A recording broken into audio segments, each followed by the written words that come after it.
안녕하세요. 저는 60대 할머니입니다. 이 나이가 돼도 달라지는 게 별로 없네요. 하루하루 시간이 가기만 바라며 버티고 사는 게 똑같아요. 아침에 눈 뜨면 일하러 가야 하고, 귀찮아도 끼니 챙겨 먹어야 하고, 퇴근하면 무거운 몸을 이끌고 집에 들어가 씻고, 안 졸려도 자고, 나이를 먹어도 달라지는 것 없이 그냥 매일 똑같아요. 힘들고 지루하기만 합니다. 그나마 다행인 건 저는 노후 걱정이 없다는 거예요. 경기도지만 자가 아파트도 하나 있고 이혼한 남편한테 받은 위자료도 있어요. 거기다 현재 일도 하고 있어서 돈 걱정은 안 합니다. 단지 하나 걱정이 있다면 하나밖에 없는 아들놈이 걱정이에요. 아들놈은 올해 나이가 30 중반에 결혼도 하고 자식도 있는데요. 아직도 정신을 못 차려서 철없는 짓만 하고 다녀요. 결혼도 철없을 때 했어요. 군대 제대한 지 얼마 안 된 놈이 어느 날 갑자기 만나는 여자가 임신을 했다면서 결혼을 해야겠다고 해서 한 거예요. 직장도 없는 놈이 말이죠. 그때만 생각하면 아직도 속이 뒤집힙니다. 며느리 될 애는 대학도 안 나와서 식당에서 아르바이트나 하고 있었고 아들놈은 대학도 복학 안 하고 하는 일은 없었으니까요. 도대체 어떻게 결혼해서 애를 키우겠다는 건지 답이 없었죠. 그때 이혼하고 처음으로 제가 먼저 남편에게 전화를 한 것 같아요. 아들 때문에 속상하다고요. 사실 이혼하고 남편은 저를 자주 찾아왔어요. 아들을 보러 왔다는 핑계로 와서 실수라고 제발 용서해달라고요. 하지만 저는 이미 남편에게 정이 떨어질 대로 떨어진 상태라 받아줄 생각이 없었습니다. 남편이 제대로 두 집 살림하다 걸린 건 그때가 처음이었지만 사실 그 전에 사업한다는 핑계로 거래처 사람들이나 친구들이랑 술집을 다니며 접대받은 일은 일일이 제가 말을 하지 않아서 그렇지 수도 없이 많았거든요. 저도 나름 참다 이혼한 겁니다. 그래서 웬만하면 남편을 만나고 싶지 않았어요. 남편이 용서해달라는 말이 전혀 진심으로 들리지 않았거든요. 그런데 그때는 이상하게 남편 생각이 절실했습니다. 제가 아들을 잘못 키워서 아들 인생이 이렇게 된 건가 싶은 마음에 자꾸만 자책을 하게 돼 힘들었죠. 누구라도 제 편이 필요했습니다. 그런데 그때 남편에게 연락하길 잘한 것 같아요. 저에게 걱정할 거 없다고 본인이 다 알아서 하겠다고 힘을 실어주더라고요. 사실 남편에게 연락하기 전에 고민하며 이런저런 생각을 하다가 혼자 화도 냈어요. 아들이 남편을 닮아 벌써부터 여자를 좋아하는 건가 싶어 괜히 남편을 원망하게 되더라고요. 그런데 남편과 통화한 이후엔 마음이 괜찮아졌습니다. 남편이 별일 아니라면서 오히려 좋은 일이라고 하는데 왠지 저보다 훨씬 어른 같더라고요. 인정하고 싶진 않지만 든든하기도 하고요. 거기다가 아들 결혼을 본격적으로 준비하다 보니 상견례부터 결혼식까지 애 아빠가 필요한 일이 많더라고요. 그럴 때마다 남편이 알아서 참석해주고 도와주니 고마웠습니다. 더군다나 아들이 갑작스레 결혼을 하게 돼서 준비가 하나도 안 되어 있었는데 남편이 먼저 아들 신혼집은 사주겠다고 해서 한시름 놓았죠. 그전까지는 제 아들 실수로 남의 집 귀한 딸 앞길을 막는 것 같아 사돈댁 볼 낯이 없었는데 그래도 경제적인 부분이나마 남편이 도와줘서 큰 도움이 됐습니다. 단지 문제는 제 아들이랑 며느리예요. 어린 나이에 못 모를 때 부모 도움받아 결혼해서 그런지 애들이 결혼해서 아이를 낳고도 세상 물정이라고는 몰랐어요. 둘 다 나이가 어리고 제대로 된 직장이 없는 상태로 결혼해서 애까지 가졌는데도 아들놈은 직장을 구할 생각을 안 했어요. 그 모습을 보다 답답해서 제가 아들에게 한 소리 했습니다. 너는 이제 처자식이 있는 몸인데 언제까지 그렇게 놀고만 있을 거야. 뭐라도 해서 처자식 먹여 살릴 생각을 해야지. 나라고 놀고만 싶겠어? 취직이 안 되는 걸 어떡해. 엄마 같으면 대학 졸업도 못한 고졸을 누가 써주겠어. 그냥 아버지한테 얘기해서 아버지 회사에 자리 하나 만들어달라고 하면 안 돼? 아니면 가게 하나 내달라고 하든지. 결혼식에 신혼집에 남편 도움으로 호화롭게 시작을 했더니만 이 자식이 자기가 무슨 재벌 2세라도 되는 줄 아는 건지 철딱서니 없는 소리를 했어요. 제대로 된 직장도 다녀본 적 없는 게 아버지 백으로 자리를 만들어달라고 했죠. 말도 안 되는 소리 하고 있네. 너희 아버지 회사 신입사원들 조건이 얼마나 좋은지 몰라서 그래? 대학도 제대로 안 나온 게 자리는 무슨 자리야? 엄마는 쪽팔려서 너희 아버지한테 그런 소리 못해. 마지막 자존심이라는 거 아세요? 남편과 이혼하고 그 집을 나올 때 아들을 데리고 나오면서 저 나름대로 다짐한 게 있습니다. 남편이랑 시댁 식구들 보란 듯이 아들 하나는 번듯하게 키우겠다고요. 그래서 이혼하고 나오자마자 악착같이 공부해서 법률 사무관이 됐습니다. 흔히들 변호사 사무실이나 세무사 사무실에서 일하는 사무관 같은 거요. 변호사나 세무사도 아니고 그 밑에서 비서일 정도 하는 거라 뭐 대단한 일을 하는 건 아니지만 그래도 그때 번 돈으로 아들도 키우고 저축도 하며 열심히 살았어요. 60이 넘은 지금까지 일하고 있기도 하고요. 저 나름대로는 아들 대학까지 잘 졸업시켜 취직까지 시킨 다음 남편 옆에 짜잔하고 보여줄 생각이었는데 아들 녀석이 영 도와주지를 않았습니다. 스스로 먹고 살 생각은 하지도 않고 이제 아예 자기 아버지한테 빌부터 살 생각을 하는 것 같더라고요. 그런 걱정하지 마. 엄마가 못하면 내가 아버지한테 연락할게. 엄마 아빠 이혼하고 몇 년을 아버지 없는 자식으로 자란 내가 불쌍해서라도 아버지는 나한테 다 해줄 거야. 아들놈은 고생을 해본 적이 없어 그런지 부모한테 도움받는 게 당연하다 생각했어요. 거기다가 툭하면 본인이 한참 예민했던 시기에 저랑 남편이 이혼해버려 본인이 너무 힘든 학창시절을 보냈다고 징징거렸어요. 저랑 티격태격 싸울 때도 툭하면 제가 이기적으로 남편이랑 이혼을 해버리는 바람에 자기가 심하게 방황을 했다면서 그래서 공부도 못하고 대학도 좋은 대학을 못 간 거라는 말도 안 되는 핑계를 댔죠. 사실 아들 말이 전부 다 맞는 말은 아니지만 부모로서 미안하기는 해요. 남편이랑 저는 애 중학교 때 이혼을 했어요. 그때만 생각하면 아들에게 미안한 게 아들이 저에게 제발 이혼만 하지 말아달라고 매달리고 말렸습니다. 엄마, 진짜 이혼하려고? 엄마 이혼하면 혼자 어떻게 살려고 그래? 거기다가 아빠한테 나도 데려가겠다고 했다며? 돈도 못 버는 엄마가 나 데려가서 먹여 살릴 수 있어? 우리 그냥 아빠랑 살자. 나 아빠랑 엄마랑 다 같이 살고 싶어. 남편이 바람을 피웠어요. 그것도 새파랗게 어린 비서랑 저 모르게 1년이나 살림을 차리고 살았습니다. 당시에 그 사실을 알게 돼서 저는 반정신이 나간 상태였어요. 오로지 남편과 이혼하고 이 집에서 벗어날 생각만 하고 있었습니다. 아들은 당연히 제가 키우려고 했고요. 남편이 아무리 능력이 있고 아들을 사랑한다고 해도 가정을 깬 장보님에게 아들을 주고 싶지 않았어요. 그런데 그 사실을 아들에게는 차마 말할 수 없었습니다. 같은 남자로서 존경하는 아버지가 그런 짓을 저질렀다는 걸 한참 예민한 시기에 아들에게 알려주고 싶지 않았거든요.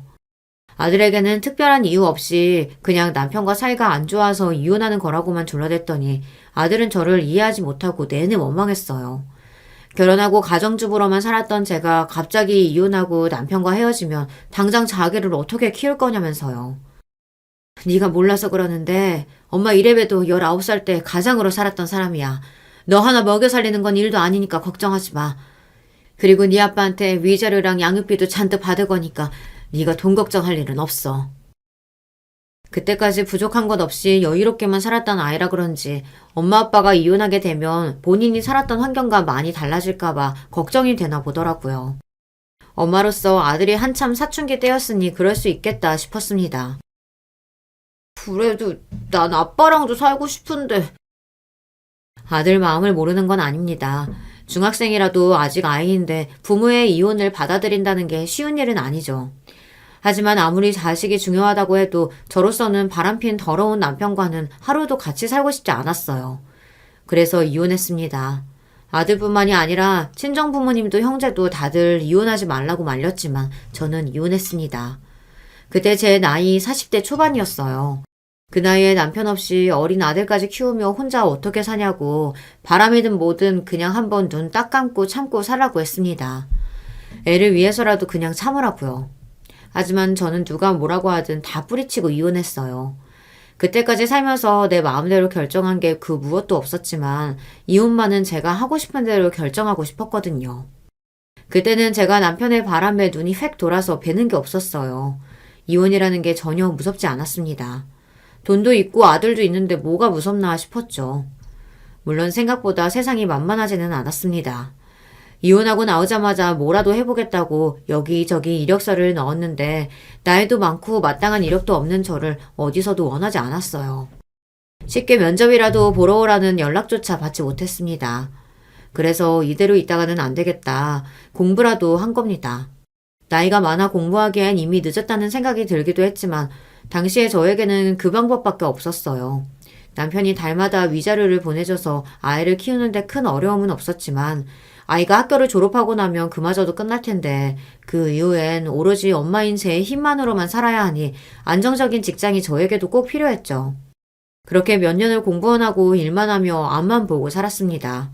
바쁘고 힘들어도 참을 수 있었던 건 아들이었습니다. 제가 열심히 살다 보면 자연스레 아들도 잘 자라줄 거라고 생각했어요. 그런데 제가 아들을 그냥 너무 애로만 키웠나 봐요. 자기 스스로 할 줄 아는 거라고는 도무지 하나도 없었습니다. 저는 아들을 이대로 뒀다간 정말 남편에게 찾아가 자리를 만들어 달라고 할 것 같아 아들에게 신신당부를 했어요. 아버지가 너 결혼할 때 이만큼 도와준 것도 할 만큼 한 거야. 그러니까 행여 회사니 가게니 쓸데없는 소리 하지 마. 그리고 네 나이가 몇인데 아직도 부모한테 도와달라 말라야. 이제 장가도 갔으니까 엄마도 너한테 신경 안 쓸 거야. 하루빨리 일이나 구해. 아들 결혼식 때는 어쨌든 아들 아버지이니 이래저래 도움을 받았지만 저는 남편과 엮이고 싶지 않았습니다. 그래서 아들에게 단호하게 말했어요. 앞으로 쓸데없는 일로 절대 아버지한테 연락하지 말라고요. 안 그래도 아들 결혼식 때문에 몇 번 봤다고 슬슬 또 친한 척을 하며 자꾸만 연락을 해오는 게 저는 불편했습니다.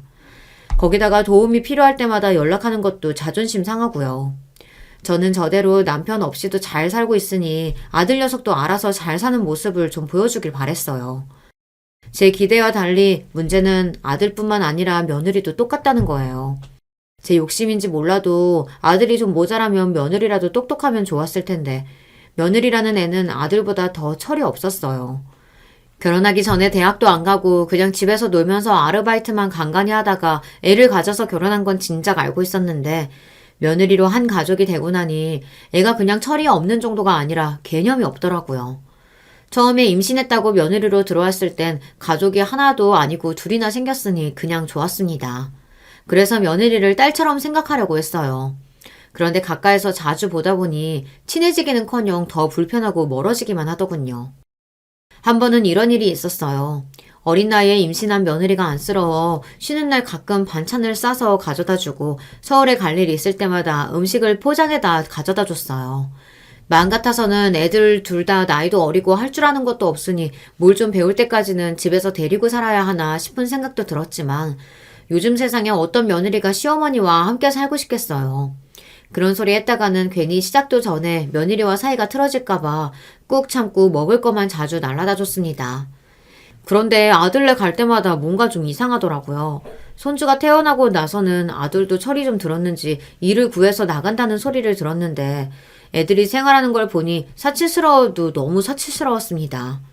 직장을 구한 지 반년도 되지 않아 며느리가 차를 한 대 뽑았어요. 손주 데리고 다니니 힘들다고 차가 필요하다고 계속 얘기하더니만 비싼 수입차를 샀더라고요. 거기다가 며느리가 들고 다니는 가방부터 해서 입고 다니는 옷들이 예사롭지 않았어요.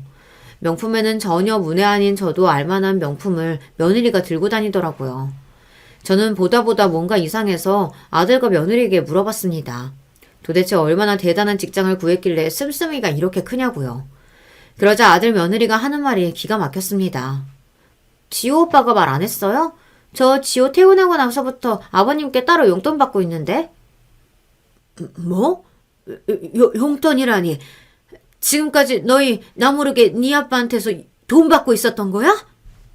아이 엄마 그게 어떻게 된 거냐면 우리가 얘기한 게 아니라 아빠가 지호 예쁘다고 먼저 주겠다고 한 거야. 굳이 주겠다는데 마다할 이유는 없잖아.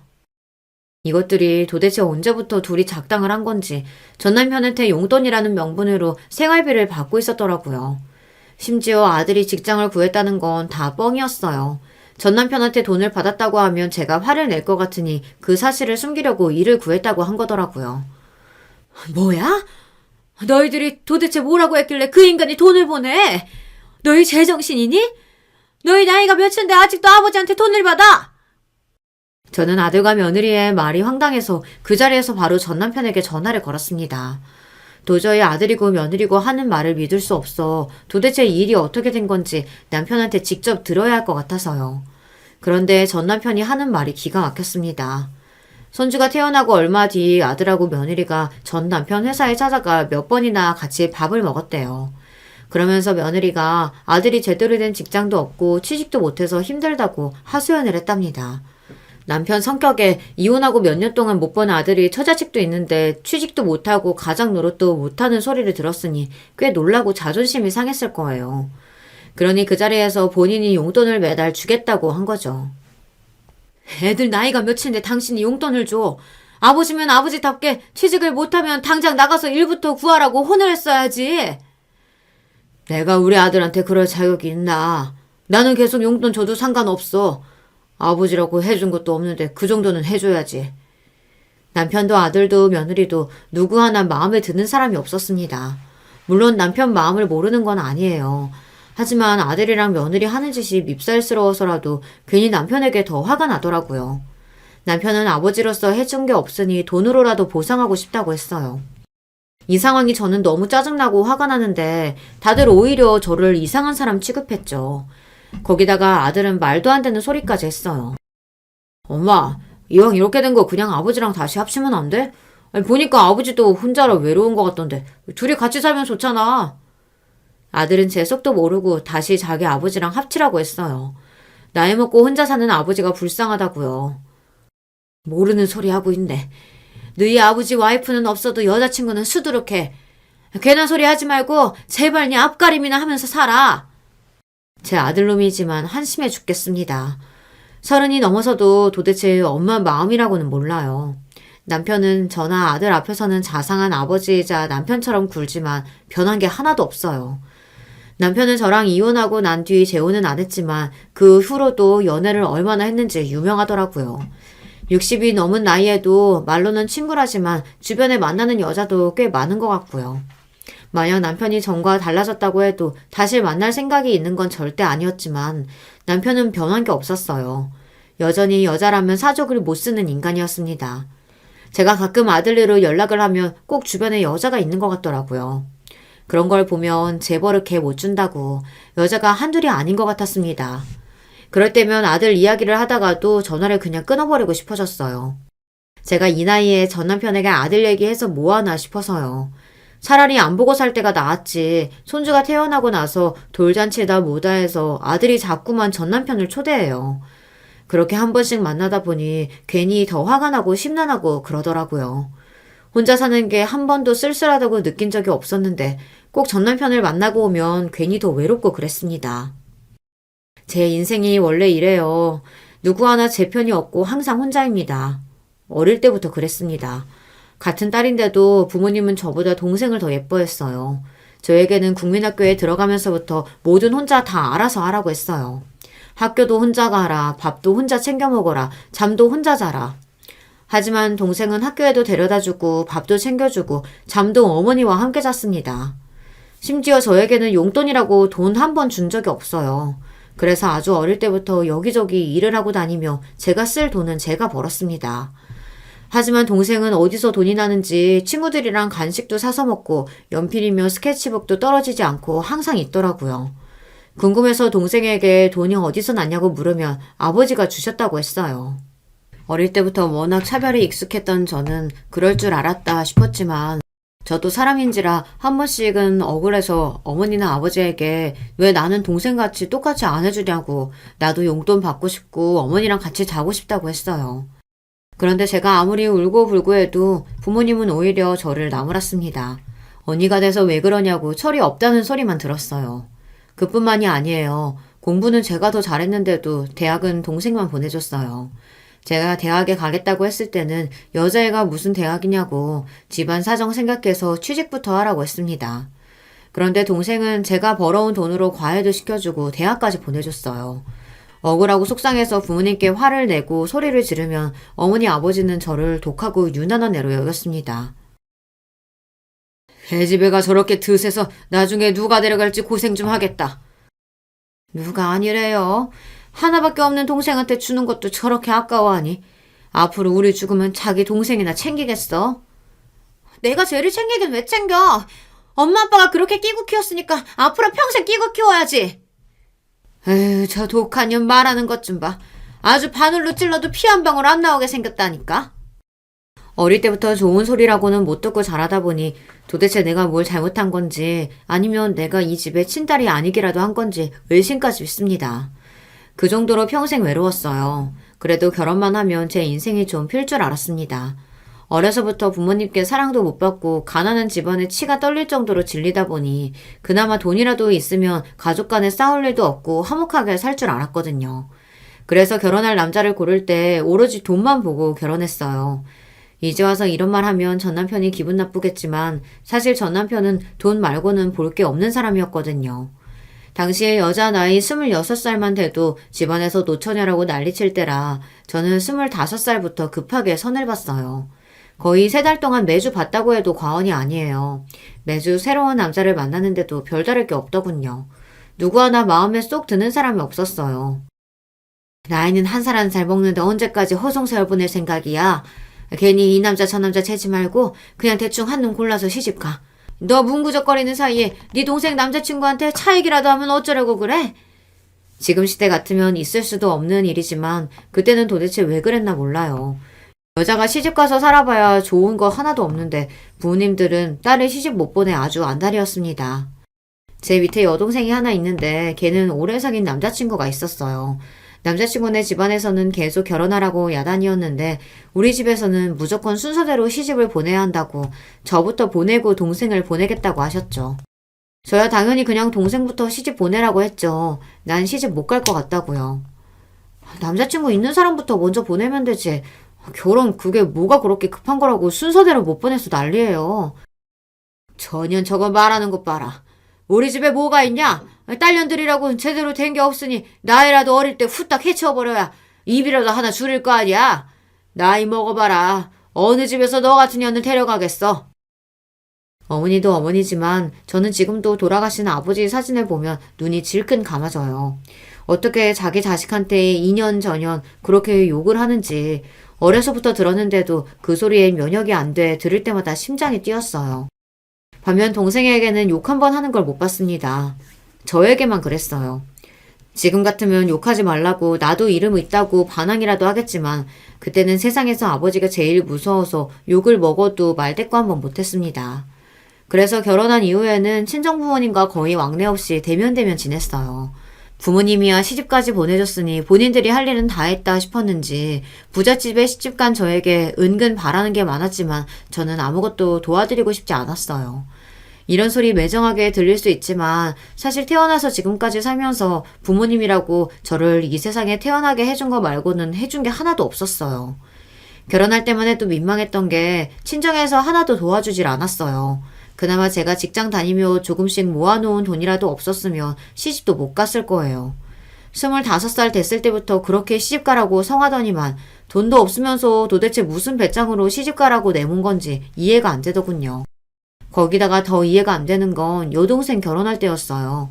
친정아버지는 너무도 당연하게 저더러 돈 좀 해주라고 했습니다. 하나뿐인 동생 시집 가는데 언니가 돈 1,000만 원은 해줘야 하는 거 아니냐고요. 시집 잘 간 언니 덕 이럴 때 보는 거지. 언제 보냐? 우리는 죽었다 깨어나도 돈 없으니까 네가 네 동생 시집 좀 호화스럽게 보내줘. 우리 막내 그래야 시댁에 가서 기 안 죽고 살지. 아버지의 말이 기가 막혔습니다. 그렇게 딸내미 시댁에 기 죽고 살까 걱정하시는 분이 제가 시집 갈 때는 어쩜 그럴 수가 있었나 싶어서요. 아버지는 참 염치도 없으시네요.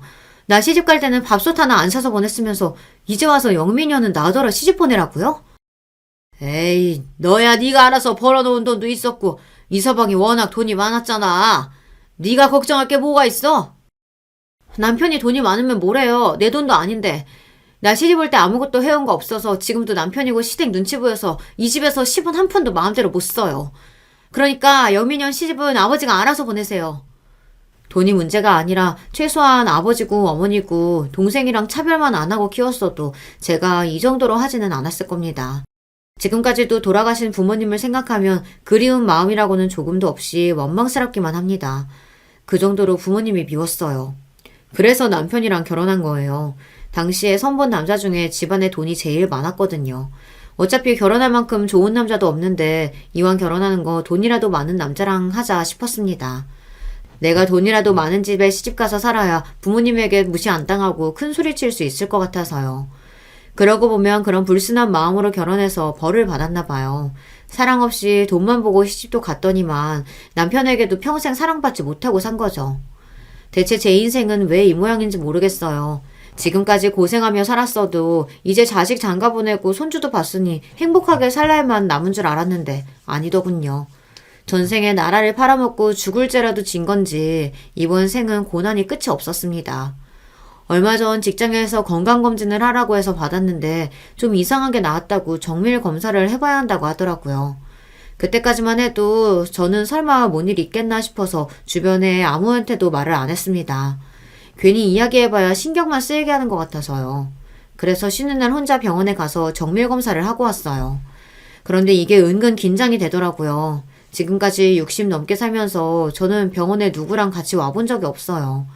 결혼 전에도 친정 부모님이라고 살가운 분들이 아니다 보니 같이 병원에 와본 적이 없었고, 이혼한 남편도 결혼 생활 하는 동안 자기 새끼 기저귀도 한번 안 갈아볼 정도로 바쁜 사람이라 임신했을 때도 병원에 같이 가자는 말 한마디 한 적 없었거든요. 평생을 그렇게 살아서 혼자 와도 아무렇지 않을 줄 알았는데 이상하게 긴장되고 가슴이 뛰더라고요. 그런데 이게 저도 모르게 다 직감적으로 알고 있었나 봐요. 앞으로 저에게 닥칠 고난을 말이죠. 글쎄, 제가 위암에 걸렸답니다. 의사 말로는 2기 정도로 보인다는데 바로 치료를 받아야 한다고 입원하라더군요. 수술하려면 이것저것 검사를 받아야 한다고요. 저는 순간 하늘이 노래지는 것만 같았습니다. 지금까지 살면서 감기도 잘 안 걸리고 남들 다 걸린 코로나도 한 번 안 걸리고 잘 지나갔는데 갑자기 암이라뇨. 저는 믿을 수가 없었어요. 그래서 의사 선생님에게 몇 번이나 다시 물었습니다. 제가 진짜 암이 맞냐고요. 암 맞아요. 그래도 다행히 2기 정도면 수술하고 그러면 금방 완치되는 분들도 많으니까 너무 걱정하지 마시고 보호자분께 연락해서 바로 입원 수속 밟으세요.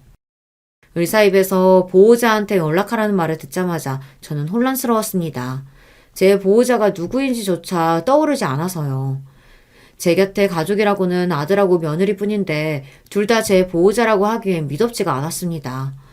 그래도 어쩌겠어요. 남편도 없고 아들이라고는 모자란 그놈 하나뿐이니 이야기해야죠. 저는 도저히 떨어지지 않는 발걸음을 애써 움직여 바로 병원 로비에 앉아 아들에게 전화부터 했습니다. 아들이고 며느리고 얼굴을 보면 도저히 입이 떨어질 것 같지 않아 그냥 전화로 말하려고요. 저는 아들에게 건강검진을 한 이야기부터 차근차근 했어요. 아들에게 지나가는 말로 건강검진을 받았다고 했지 결과가 어땠는지는 말도 안 했으니까요. 그러고는 병원에서 위암 2기라는 말을 했다고 했습니다. 그러자 아들 녀석도 놀랐는지 잠깐 말이 없더군요. 그 순간 저도 모르게 눈물이 핑 돌았습니다. 아무리 철이 없어도 자식은 자식이라고 엄마가 암에 걸렸다고 하니 놀라긴 한 것 같아서요. 그런데 이 녀석 하는 말이 기가 막혔습니다. 갑자기 버럭 소리부터 지르더군요. 뭐? 암? 엄마는 그 지경이 될 때까지 왜 병원을 안 갔어? 몸이 이상하면 나한테 말을 해서라도 같이 갔었어야지. 암튼 엄마는 모든 최악이 되고 나서야 나한테 통보하듯 말한다니까. 아들도 놀라고 속상해서 하는 소리라는 건 알지만 좀 서운하더라고요. 암이라는 소리에 가슴이 쿵 내려앉고 제일 혼란스러운 건 난데 왜 그 지경이 될 때까지 몰랐느냐고 화를 내니 기분이 상하더군요. 내가 의사도 아닌데 암인 걸 어떻게 알아? 더군다나 지금까지 어디 하나 아픈 곳도 없었어. 병원에서도 이기면 아무 증상 없었을 거라고 하더라. 암튼 빠른 시일 내에 입원해야 한다고 해서 회사에 말하고 입원할 거니까 그런 줄 알고 있어. 한편으로는 아들에게 위로라도 받고 싶었어요. 병원에 왜 혼자 갔냐, 놀라지 않았느냐, 뭐 이런 말이요. 하지만 아들놈에게 뭘 바라겠어요. 입원하고 수술할 때 병원에나 오면 다행이죠. 간호사 선생님에게 물어보니 입원하고 수술하면 회복하는 데까지 짧아도 꼬박 6개월은 걸릴 거라고 하더라고요. 저는 회사를 그렇게까지 오래 쉴 수는 없으니 회사에 위험 사실을 이야기하고 그만두겠다고 사표를 냈습니다. 감사한 게 제가 근무하는 사무실의 변호사님이 다른 사람 안 뽑고 기다릴 테니 다 회복하고 나오라고 했지만 그럴 수는 없었습니다. 그동안에 이 나이에 직장을 다닐 수 있는 것만으로도 감사하다고 생각했는데 아픈 몸으로 더는 민폐가 될 수 없었으니까요. 그로부터 얼마 뒤 저는 병원에 입원했습니다. 수술하기 전에 검사해야 할 것들이 많다고 해서 일주일을 입원해야 했어요. 병원에서는 보호자가 있어야 한다고 했지만 저는 괜찮다고 하고 혼자 입원했습니다. 아들에게 입원한다는 말은 했어요. 그런데 이 녀석이 빈말이라도 한번 오겠다는 말도 안 하더라고요. 제 얼굴에 침 뱉기이지만 제가 아들놈을 잘못 키워도 한참 잘못 키웠습니다. 며느리도 똑같아요. 자기 남편한테 시어머니 위암이라고 입원한다는 소리를 분명히 들었을 텐데도 그 이후로 전화도 한 통 없었어요. 제 인생이 이렇죠 뭐. 인복이라고는 정말 억울할 정도로 더럽게 없습니다. 그런데 생각지도 못한 일이 벌어졌어요.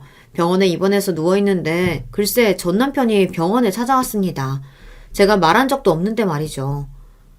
준혁이 녀석이 걱정되는지 계속 전화 오더라고. 자기는 바빠서 병원에 못 가보는데 당신 혼자 오늘 입원한다고. 간병인도 없이 혼자 입원하면 불편해서 어떡해. 내가 아는 간병인이 있는데 불러줄까? 알고 보니 아들 녀석이 시키지도 않는 짓을 했더군요. 이 녀석이 아직도 자기 아빠랑 내가 재결합할 가능성이 있다고 생각하는 건지 일부러 남편을 병원까지 오게 만든 것 같아요. 도대체 백수 주제에 지가 무슨 할 일이 있어서 바쁘다고 남편한테 바빠서 병원에 못 간다고 했다네요. 간병인은 무슨 고독이 안 되는 것도 아닌데 당신 도움 필요 없으니까 그만 가봐요. 여러 가지 감정이 뒤엉켜서 도저히 전 남편 얼굴을 똑바로 바라볼 수가 없었습니다. 이혼하고 나올 때 혼자서도 알아서 잘 살 수 있다고 당당하게 이야기하고 나왔는데 도무지 뭐하나 남편 앞에 내세울 만한 게 없었어요. 자식 농사도 망한 데다가 하늘도 무심하시지 병까지 얻었으니 서러워서 남편 얼굴을 볼 수가 없었어요. 당신은 자존심 부리는 게 문제야. 우리가 이혼한 지가 20년이 넘었는데 아직도 날 그렇게 미워해야겠어? 그래도 자식까지 낳고 부부로서 한 세월이 있는데 서로 힘들 땐 도와줄 수도 있는 거지. 암튼 가볼 테니까 내 도움 필요하면 언제든 연락해. 수술 날짜 잡히면 연락 주고. 제 볼멘 소리에 남편도 서운했는지 필요한 일 있으면 연락하라는 말을 남기고 돌아섰습니다. 그날 밤 혼자 이불을 뒤집어 쓰고 얼마나 울었는지 몰라요.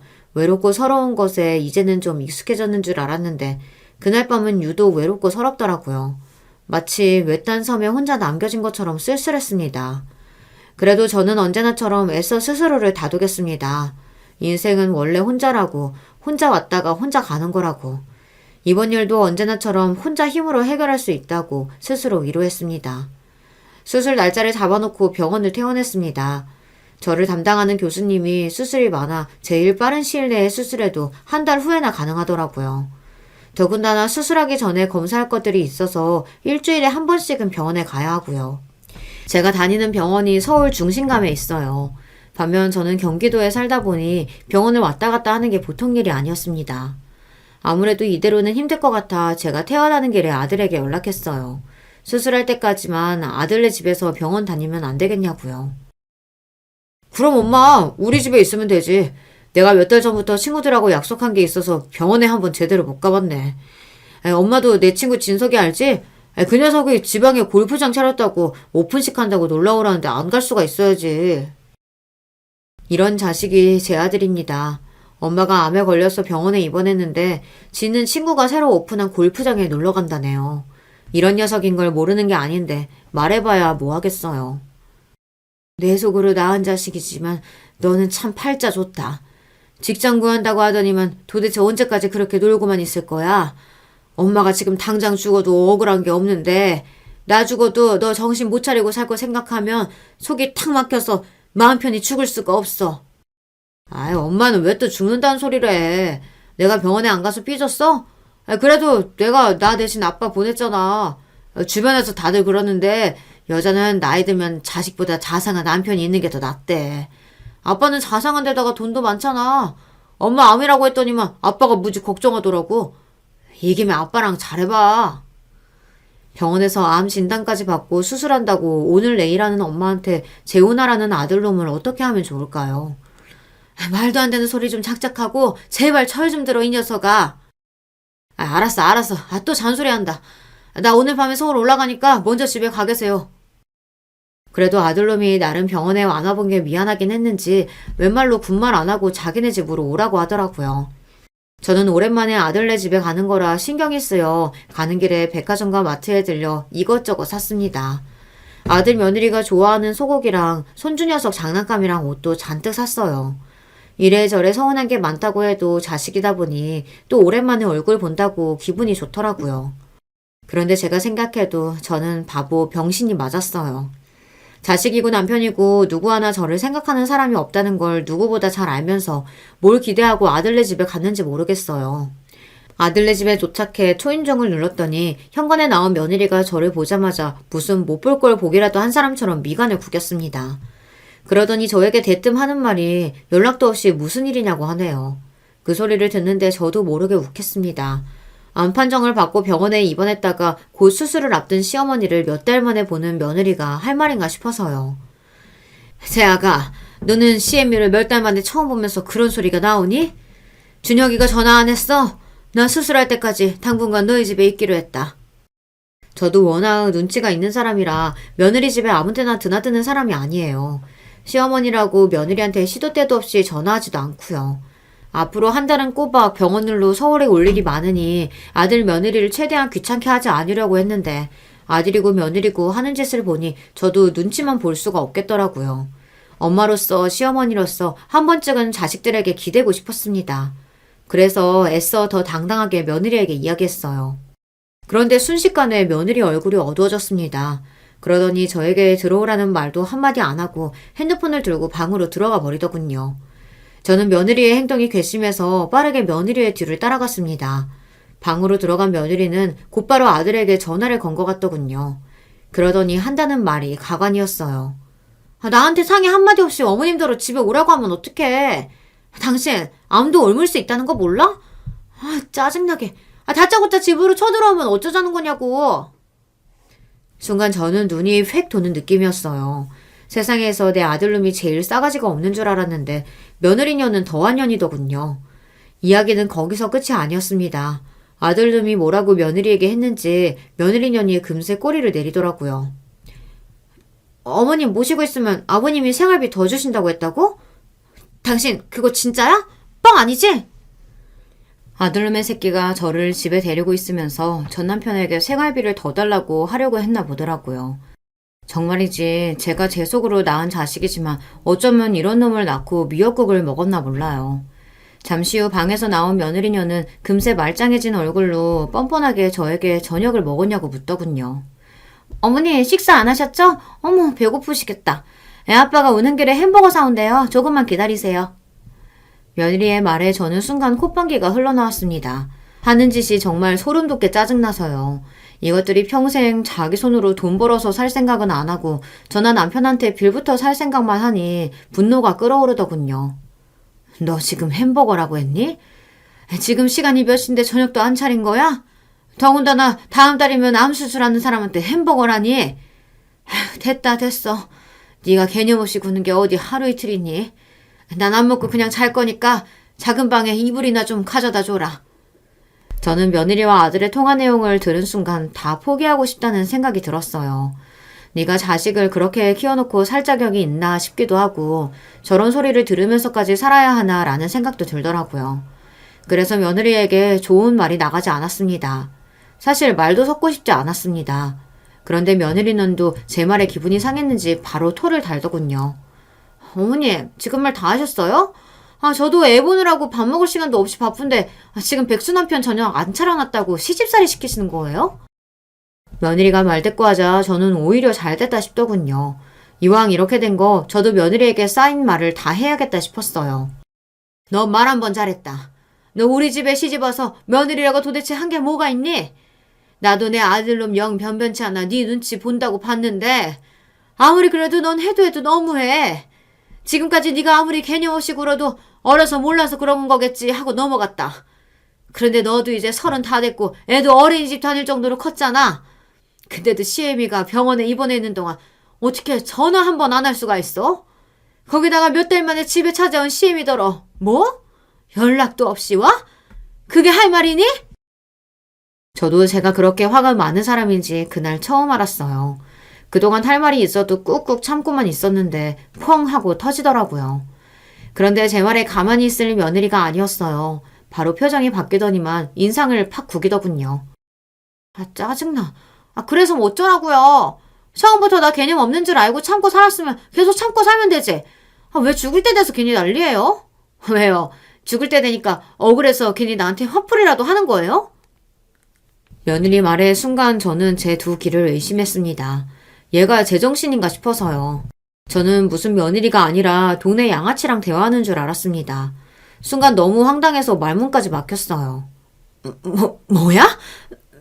너 지금 말 다 했어? 아니요, 다 못했어요. 어머니야말로 몸도 성치 않은 분이 말도 없이 이렇게 다짜고짜 며느리 집에 쳐들어오는 게 어딨어요? 지금 나더러 안 걸린 시어머니 뒤치다꺼리 하라는 거잖아요. 이래서 며느리는 남이라는 소리를 하는 건가 봐요. 며느리가 아무리 철없고 생각이 모자라도 저는 제 자식이랑 살아주니 고마워서 딸처럼 생각하려고 많이 참고 노력했어요. 그런데 며느리는 제가 마냥 귀찮고 짜증나는 존재였나 보더라고요. 저는 이러다간 며느리 앞에서 제대로 말도 못하고 눈물까지 흘리게 될 것 같아 도망치듯 작은 방으로 들어와 문을 쾅 닫고 이불을 뒤집어 쓰고 누워버렸습니다. 이대로 계속 며느리와 이야기하다간 서로 머리끄댕이라도 잡고 싸우게 될 것 같아서요. 잠시 후 아들이 들어오는 소리를 들었지만 저는 모르는 척 자는 척 했습니다. 이런 상황에서 아들이랑 이야기해봐야 좋은 말이 나가지 않을 것 같아서요. 저는 밤새 잠도 못 자고 뒤척였습니다. 그러고는 혼자 허공에 대고 욕까지 했어요. 그러다 울었다 별별 쇼를 다 했습니다. 그러다가 번뜩 남편 생각이 났어요. 순간 저는 이상하다 싶었습니다. 인생에서 제가 가장 초라하고 서럽다고 느껴진 순간에 어째서 이혼한 전 남편이 떠올랐나 싶어서요. 결국은 저는 참지 못하고 해가 뜨자마자 전 남편에게 전화를 걸었습니다. 그러고는 서러움에 벅차 핸드폰에 대고 꺼이꺼이 서럽게 울었어요. 그러자 이내 걱정 어린 목소리에 남편이 도대체 무슨 일이냐고 물었습니다. 왜 그래? 무슨 일 있었어? 병원에서 무슨 소리 들은 거야? 치료가 힘들대? 제 울음소리에 놀란 남편은 병원에서의 일이 잘못된 건가 싶었는지 진심 어린 목소리로 저를 걱정해줬어요. 남편의 다정한 목소리를 듣는 순간 저는 더 서러워서 눈물이 멈추지를 않았습니다. 제가 눈물을 그칠 때까지 남편은 조용히 기다려줬어요. 그리고 제가 눈물을 그치자 그제야 왜 그러냐 무슨 일이 있는 거냐 다시 한번 물었습니다. 지금 생각해도 그날은 제가 왜 그랬는지 모르겠는데 순간 누구라도 제 편을 들어줬으면 좋겠다는 생각에 남편에게 그 전날 며느리와 있었던 일을 그대로 다 이야기했어요. 그리고 그동안 아들과 며느리에게 화가 나고 서운했던 일들까지 하나도 빠뜨리지 않고 다 말했어요. 그러자 남편이 흥분해서 소리를 질렀습니다. 뭐? 이놈의 새끼가 나한테는 자기 엄마한테 세상에서 제일 가는 효자인 것처럼 굴더니만 지금까지 나한테 돈 뜯어가려고 알랑방귀 끈 거구만. 이놈의 연년들을 그냥. 제 이야기에 남편은 저보다 더 흥분해서 화를 냈어요. 그러더니 잠시 후 믿을 수 없는 일이 벌어졌습니다. 전화를 끊자마자 남편이 아들네 집에 쳐들어왔어요. 갑작스러운 전 남편의 등장에 아들도 며느리도 깜짝 놀라 쏜살같이 현관으로 뛰어나갔어요. 제가 왔을 때와는 180도 다른 모습이었어요. 전 남편은 혼자가 아니었습니다. 웬 정장을 잘 차려입은 남자와 함께 왔는데 전 남편의 변호사라고 하더군요. 아버님, 이른 시간에 웬일이세요? 미리 연락 주셨으면 제가 아침상이라도 차려뒀을 텐데. 아버님 하면서 콧소리를 내는 며느리의 모습에 저는 금방이라도 구역질이 날 것 같았습니다. 그때였어요. 며느리와 아들의 어깨를 세게 밀치고 거실로 들어온 전 남편은 바깥은 소리 하지 말고 다 여기 앉으라고 큰 소리를 쳤습니다. 그리고 잠시 뒤 남편과 함께 온 변호사가 생각지도 못한 이야기를 했어요. 오늘부로 대표님께서 유언장을 수정하셨습니다. 아드님과 며느리에게 주식 양도하기로 한 건 없던 일로 하시기로 했습니다. 아빠, 이게 무슨 소리야? 나한테 주식 주기로 했잖아. 그거야. 네가 네 엄마한테 최선을 다하는 아들이었을 때 얘기지. 앞으로 네 엄마는 내가 직접 알아서 챙길 거니까 너희들은 신경 꺼라. 아버님, 애초에 그런 이야기는 없었잖아요. 지금이라도 한 번만 더 기회 주시면 저희가 어머님 모시고 살게요. 그러니까 유언장 고치지 말아주세요. 저는 전혀 모르는 이야기였습니다. 알고 보니 전 남편 회사가 주식 상장을 한다네요. 그 사실을 어떻게 알았는지 아들 녀석과 며느리 년도 남편에게 알람방귀를 끼워 주식을 받기로 했었답니다. 아들 새끼나 며느리 년이나 남편이랑 그런 이야기를 해놓고도 저한테는 일절 말이 없었어요. 어쩌면 저에게 일부러 말을 안 했는지도 몰라요. 제가 알면 남편에게 주식이고 뭐고 주지 말라고 할 게 뻔하니까요. 남편은 아들이고 며느리고 저에게 살뜰하게 잘하는 줄만 알았답니다. 아들이고 며느리고 전 남편을 만날 때마다 저와 잘 지내고 잘 챙기고 있다고 했나 보더라고요. 남편은 그래서 아들과 며느리에게 용돈도 주고 주식도 나눠주려고 했대요. 본인이 남편으로서 저에게 못한 걸 아들과 며느리가 대신해주는 것 같아 고마워서요. 그 소리를 들으니 저는 더 소름이 돋았습니다. 아들 며느리가 뒤에서 남편을 가지고 놀았다는 게 너무 황당해서요. 그 이후로 많은 게 변했습니다. 아들과 며느리가 그 자리에서 무릎까지 꿇고 싹싹 비는 바람에 마음이 약해진 남편은 아들 며느리가 남은 세월 동안 저에게 잘해서 저의 인정을 받으면 주식을 나눠주겠다고 유언장을 바꿨어요. 그러다 보니 아들 며느리는 그날 바로 저에게 자신의 집으로 들어오라고 했어요. 앞으로 제 병간호를 자기들이 하겠다고요.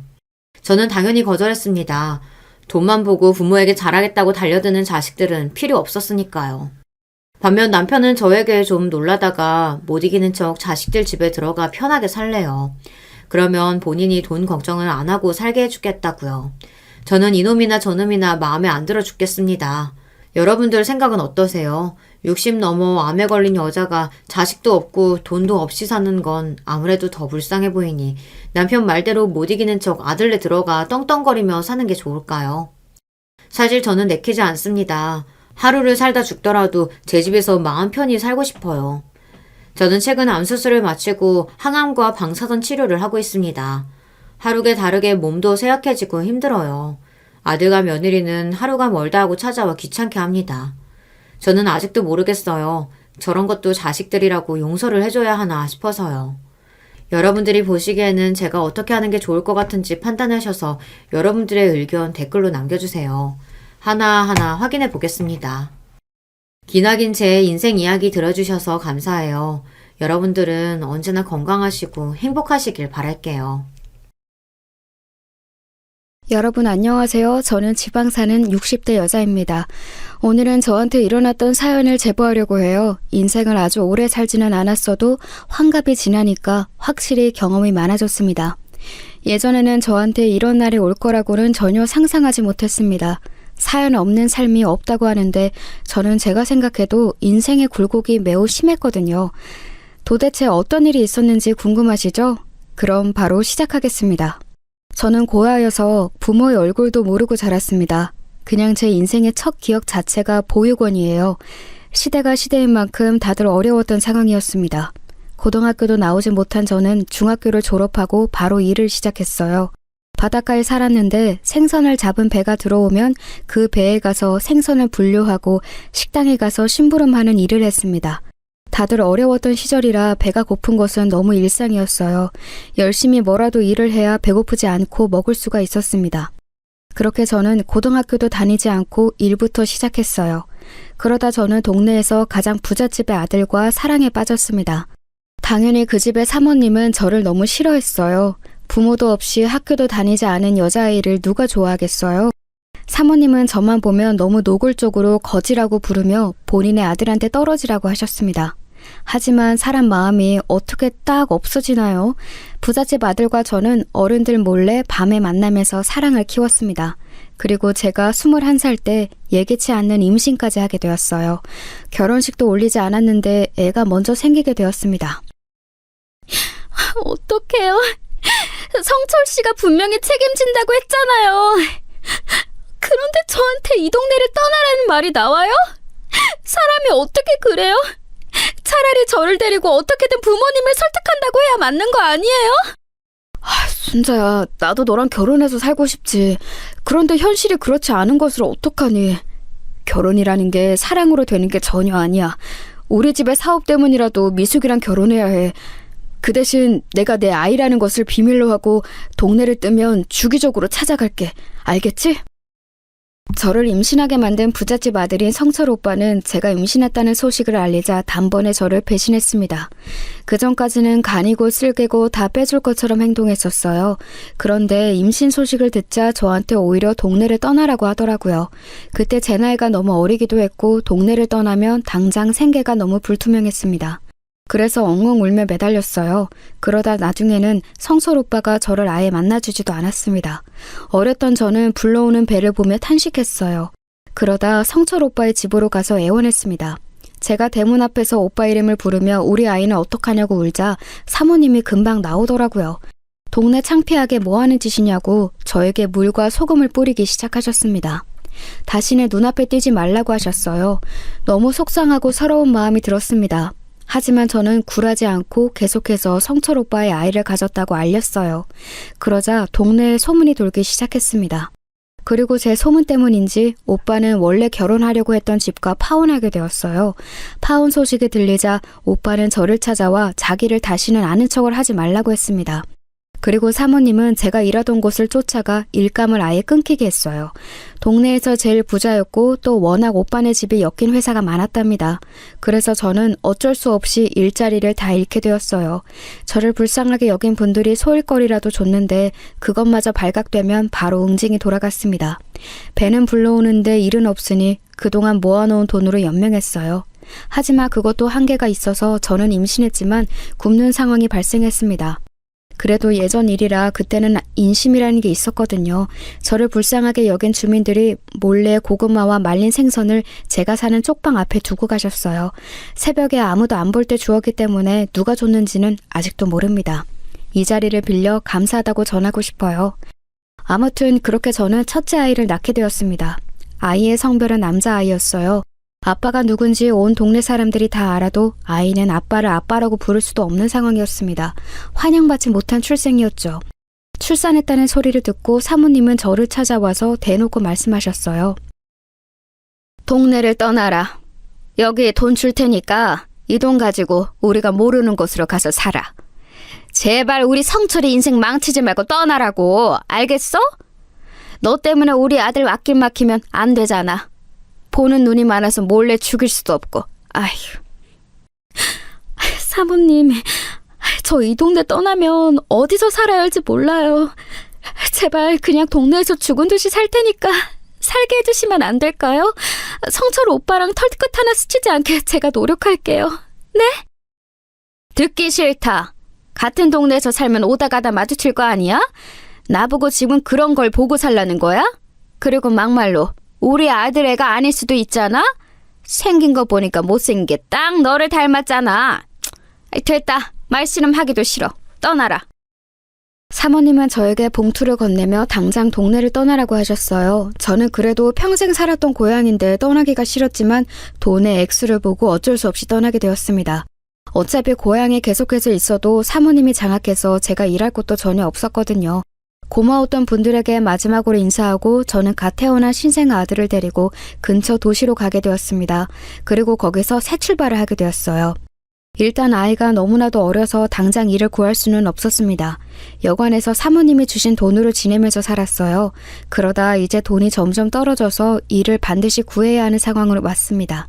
저는 일단 급한 대로 아이를 업고 나가서 일을 구했어요. 하지만 가는 곳마다 제 아이가 신생아라 다 거절하더라고요. 그렇다고 신생아를 데리고 공장에 들어갈 수도 없었습니다. 마지막에 지푸라기라도 잡는 심정으로 어느 부잣집 앞에 섰던 저는 입주 가정부로 일할 수 있게 해달라고 빌었어요. 말 그대로 아이를 업고 엉엉 울며 빌었습니다. 그때 날씨가 겨울이었는데 눈을 맞으며 비니까 그 집 사모님이 저를 안쓰럽게 여겨 가정부로 받아주셨어요. 그렇게 저는 가정부의 삶을 시작하게 되었습니다. 부잣집이었고 그 집에는 아들이 2명 있었어요. 각각 4살, 3살이었습니다. 그 집 아들들이 어려서 사모님은 제가 더 안쓰럽게 보였나 봐요. 부엌에 딸린 방을 내어주며 거기서 생활을 시작하게 되었습니다. 가정부 일을 하며 받은 돈은 많지 않았지만 다른 선택권이 전혀 없었기에 힘들어도 꾹 참고 일했어요. 집안일은 그렇게 힘들지는 않았는데 사모님의 기분을 맞추는 게 너무 힘들었습니다. 사모님은 본인의 기분이 좋으면 저에게 아주 상냥하게 대하셨어요. 반면 기분이 좋지 않으면 괜한 트집을 잡으셨습니다. 상당히 기분파라 하루에도 몇 번씩 기분이 바뀌는 사모님을 보며 최대한 거슬리게 행동하지 않으려고 노력했어요. 그래도 시간이 흐르면서 어느 정도 사모님의 기분을 파악할 수 있어 다행이었습니다. 다른 것들은 다 괜찮았는데 제가 버티기 제일 힘들었던 것은 바로 우리 아들을 그 집에서 키우는 거였어요. 남의 집에서 가정부로 일하면서 육아하는 것은 생각보다 더 비참한 일이었답니다. 저는 우리 아들을 안아주었던 경험보다 그 집의 아이들을 안아주었던 날이 더 많거든요. 사실 이때를 생각하면 우리 아들에게 지금도 미안한 마음이 들어요. 순자야, 우리 아이들 먹으라고 내가 바나나 사왔는데 그걸 너희 아들 먹이면 어떡해? 내가 너희 아들 여기서 살게 해준다고 그게 우리 아들들처럼 똑같이 키우라는 말은 아니잖아? 사람이 눈치가 있어야지, 안 그래? 사모님 죄송해요.